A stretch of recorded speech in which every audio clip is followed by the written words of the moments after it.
हिंदुओं के आगे झुक गया वक्फ। शाही ईदगाह के पास नहीं लगाने दे रहा था रानी लक्ष्मीबाई की मूर्ति, फिर दिखा हिंदुओं का तांडव। दिल्ली के सदर बाजार में शाही ईदगाह के पास रानी लक्ष्मीबाई की प्रतिमा को स्थापित करने को लेकर पिछले कई दिनों से हिंदू पक्ष और वक्फ बोर्ड की तीखी बहस चल रही थी और ये बहस धीरे धीरे आंदोलन का रूप लेने लगी थी और लोग इकट्ठा होने लगे थे। भीड़ को इकट्ठा होते हुए देख शासन प्रशासन ने बन रही रानी लक्ष्मीबाई की मूर्ति के काम को रुकवा दिया था, लेकिन अब हिंदुओं के आगे वक्फ को झुकना पड़ गया है। दिल्ली में डीडीए की जमीन पर वक्फ बोर्ड के दावे को हाई कोर्ट ने खारिज कर दिया है। अब डीडीए यानी दिल्ली विकास प्राधिकरण इस जमीन पर रानी लक्ष्मीबाई की प्रतिमा लगाने जा रही है। हाई कोर्ट के फैसले के बाद डीडीए के अधिकारियों ने प्रतिमा स्थापित करने के लिए खुदाई शुरू कर दी है। शाही ईदगाह के पास की जमीन पर फैसला आने के बाद डीडीए और एमसीडी के अधिकारी मौके पर पहुंचे और मूर्ति लगाने का काम शुरू कर दिया। सुरक्षा की दृष्टि से ईदगाह परिसर के चारों ओर बैरिकेडिंग लगाकर आने जाने वालों के लिए रास्ते को बंद कर दिया गया है और किसी भी स्थिति से निपटने के लिए भारी भरकम सुरक्षा के इंतजाम किए गए हैं। दिल्ली हाई कोर्ट ने 13,000 वर्ग मीटर के पार्क को दिल्ली विकास प्राधिकरण यानी डीडीए की संपत्ति घोषित करते हुए वक्फ बोर्ड के दावे को खारिज कर दिया है। इस मामले में वक्फ बोर्ड ने दावा किया था कि ये जमीन उनकी है, लेकिन कोर्ट ने डीडीए के पक्ष में फैसला सुनाया है।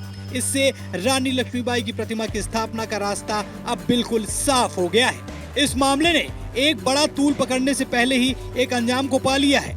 आपको बताते हैं स्थितियां क्या हो गई थी।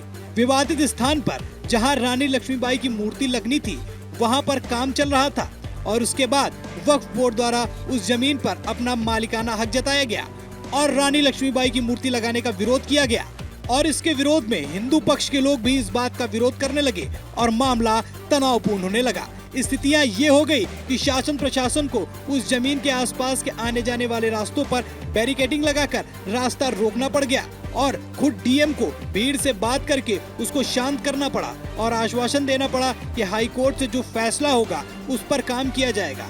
और अंततः हाई कोर्ट ने ये साफ कर दिया है कि रानी लक्ष्मीबाई की मूर्ति ईदगाह के पास वाली जमीन में ही स्थापित होगी। वक्फ बोर्ड इस समय अलग अलग जगह पर कई जमीनों पर मालिकाना हक होने का दावा कर रहा है और उनमें से ये एक जमीन थी। खास तौर पर दिल्ली में कई मंदिरों, सड़कों और सरकारी ऑफिसों को वक्फ ने अपनी संपत्ति बताई है और हाई कोर्ट के इस बयान ने साफ शब्दों में ये स्टेटमेंट दे दिया है और संदेश दे दिया है कि किसी भी जमीन पर मालिकाना हक जताने वाला रौब अब देश के अंदर नहीं चलेगा।